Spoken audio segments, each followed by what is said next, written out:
Olá, pessoal! Hoje falaremos sobre os mecanismos efetores da imunidade humoral. Basicamente, falaremos da importância dos anticorpos nesse tipo de resposta. De início, é válido lembrarmos que os anticorpos podem estar associados à membrana dos linfócitos B ou serem secretados. Eles reconhecem os antígenos e fazem suas mais diversas funções efetoras. E embora essas funções efetoras dos anticorpos sejam mediadas pelas regiões constantes da cadeia pesada da imunoglobulina, todas elas são desencadeadas pela ligação do antígeno às regiões variáveis. Os tipos de micro-organismos que são combatidos pela imunidade humoral são bactérias extracelulares e fungos, até mesmo micro-organismos intracelulares como vírus, que são alvos de anticorpos antes de infectarem as células ou quando são liberados a partir de células infectadas.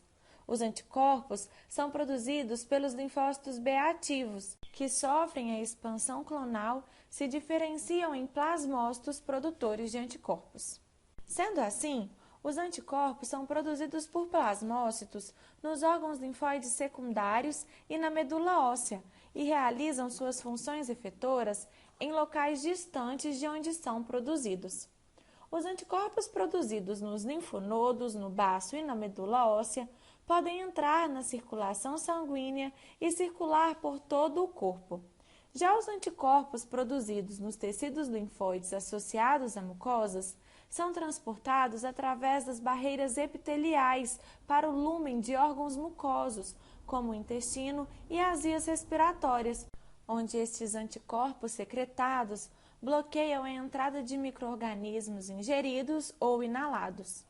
Os anticorpos também são ativamente transportados através da placenta para a circulação do feto em desenvolvimento. Vale a pena chamarmos atenção que os anticorpos que mediam a imunidade protetora podem ser derivados de plasmócitos produtores de anticorpos de vida longa ou curta.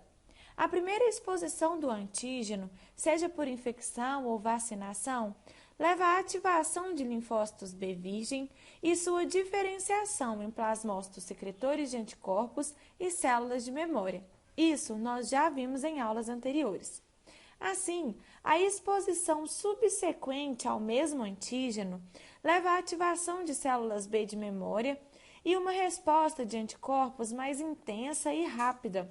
Os plasmócitos gerados em uma resposta imune ou aqueles provenientes de células B da zona marginal ou de células B1 em respostas imunes T independentes tendem a ser plasmócitos de vida curta. Em contrapartida, plasmócitos secretores de anticorpos de alta afinidade que sofrem mudança de classe e são produzidos em centros germinativos durante respostas T dependentes a antígenos proteicos, se lembrem, migram para a medula óssea e lá persistem produzindo anticorpos continuamente por anos após a eliminação do antígeno.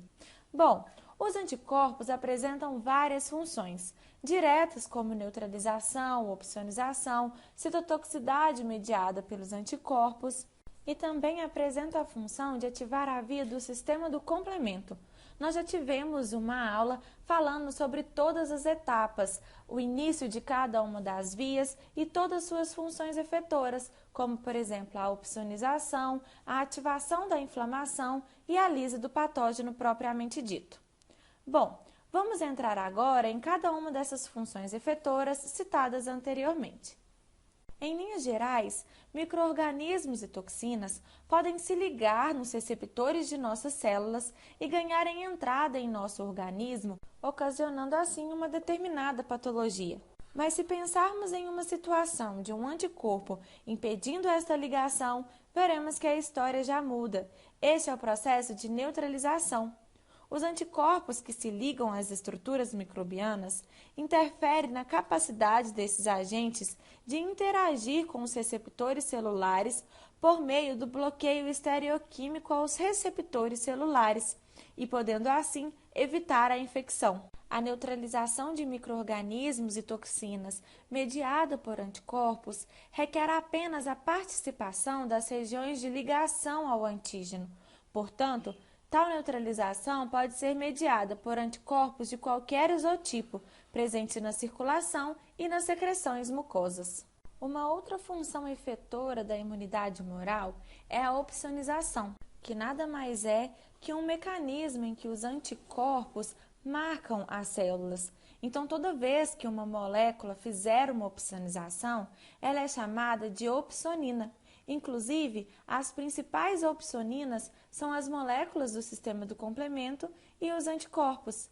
Elas se grudam ao patógeno e, assim, as células fagocitárias, como macrófagos e células dendríticas, que possuem receptores do tipo FC, promove o processo de morte do micro-organismo ingerido mais eficiente. Falaremos também do processo de citotoxicidade mediada dependente de anticorpo. Bom, as células natural killer e outros leucócitos ligam-se às células revestidas com anticorpos pelos receptores de FC e a destroem.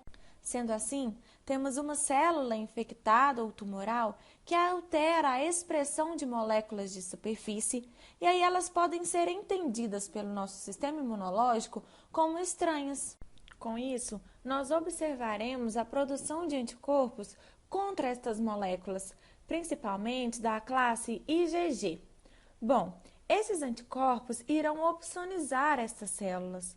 E estas células opsonizadas pode, por exemplo, ser fagocitada, ativar o complemento, mas temos uma outra opção. O que acontece é que esta célula opsonizada pode ativar uma célula NK, que, como conversamos anteriormente, também tem em sua membrana receptores para a fração FC dos anticorpos.